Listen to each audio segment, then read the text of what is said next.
You see what I mean, Your Majesty? The princess looks ridiculous." The king stifled a laugh. "She's quite right, Aurelia. Shadow's much too small for you now." "But I love him," said Ellie. "We've been together forever and ever, and I don't mind what I look like." "But we do," said the Queen. "Princesses must always look dignified. You really mustn't ride him any more." "Perhaps Kate could instead," suggested Ellie. "She's not a princess, so you can't mind what she looks like." To Ellie's delight, Kate agreed with enthusiasm. Perhaps this was the solution. But the Queen smiled and shook her head. "That's a lovely idea, but Kate's legs are even longer than yours. And this isn't just about appearances.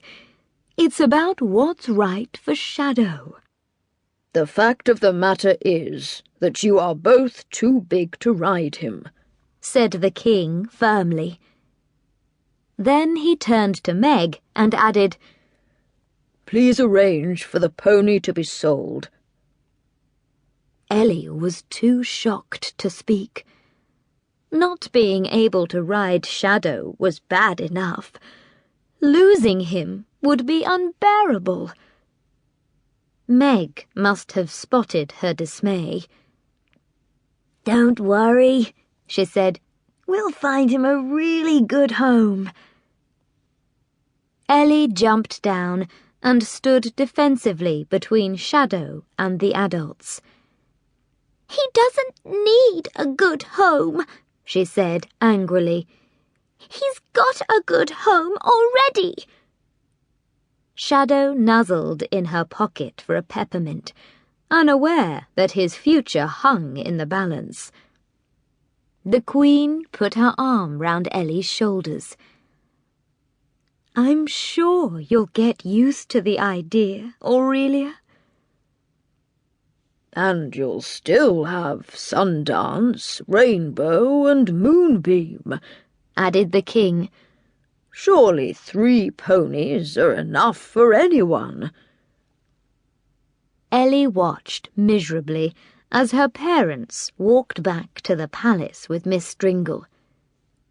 How could they be so mean? Didn't they understand how much she loved Shadow? Sundance seemed to sense something was wrong.